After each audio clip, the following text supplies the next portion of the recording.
Have you ever stopped to think about where Doritos come from?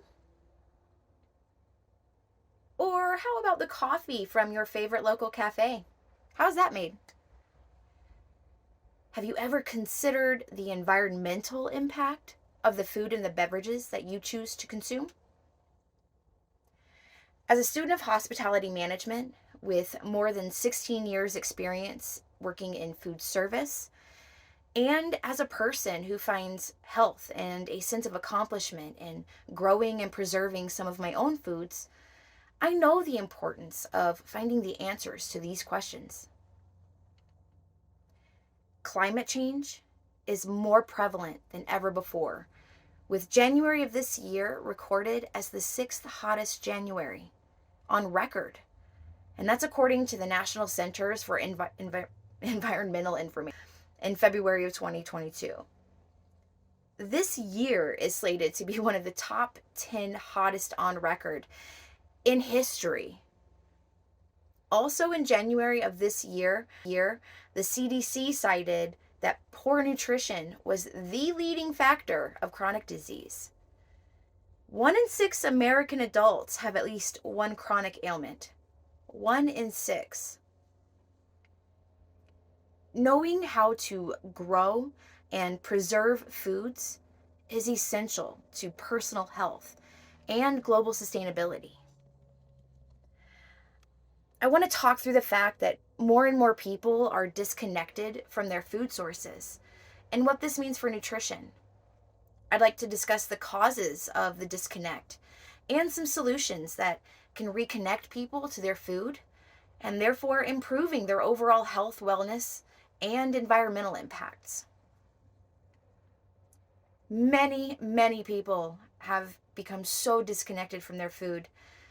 They often have zero knowledge of where it comes from, how it was processed, or how it was produced.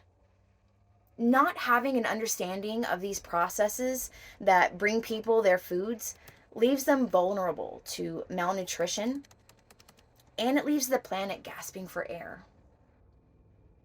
In an article dated October 2021, Robert Preet reported that Americans' diets in 2018 were comprised of 57% ultra-processed foods. These are foods that contain chemical preservatives and additives, and they are associated with obesity and heart disease. These foods include favorites like boxed mac and cheese, prepackaged cookies, and everybody's favorite noodles.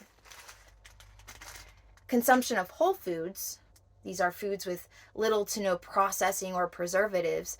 Consumption of whole foods is in decline as diabetes rates in the US rise. The USDA published an article by Gene Busby that described the connection between greenhouse gas emissions and food waste. When food is sent to dumps, the food is not only wasted, but the resources used in the production of that food is also wasted. It has been estimated by Marina Katab in 2021 that most foods travel an average of 1,500 miles before they are consumed.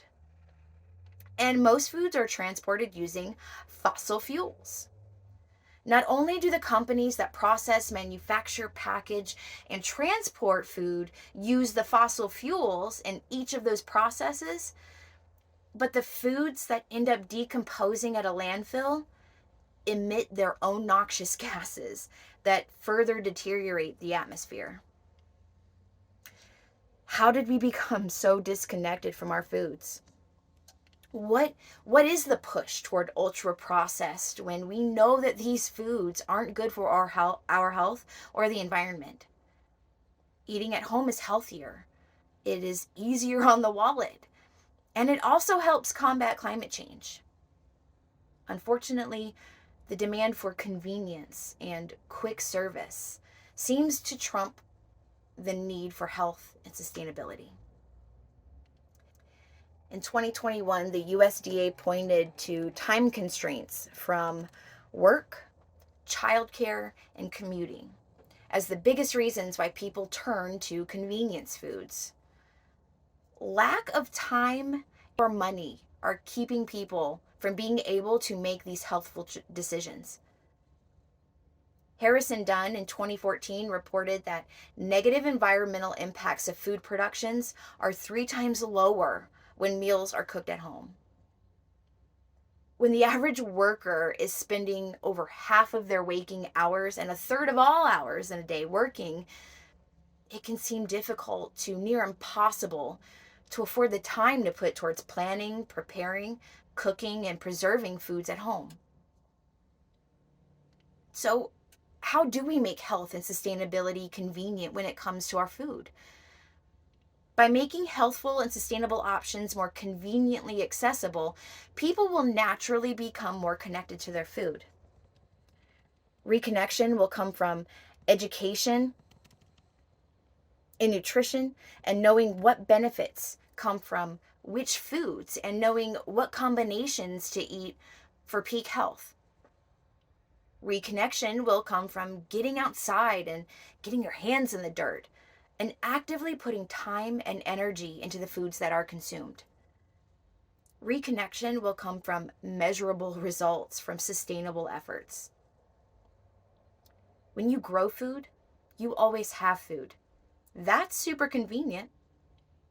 Saving money on food while eating healthier also sounds super convenient. Whether you look at growing food as a chore or an essential skill will determine your approach. Many schools have now constructed greenhouses and have implemented curriculum based on cultivation and stewardship. And that's a good start.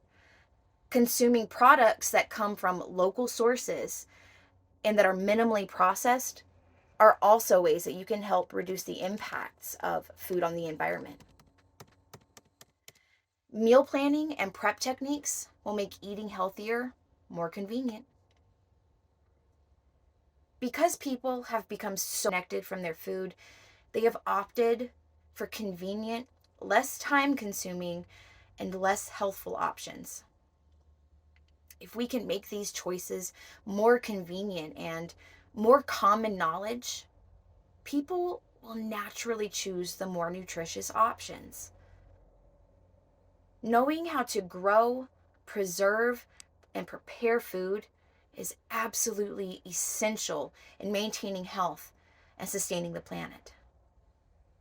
So start big or start small, but start growing. Find a local group, a local community garden, or a YouTube channel even that educates people on food growing, and get reconnected with your food. I've included a handout with the presentation that can get you some resources on how you can start becoming reconnected with your food. Thank you.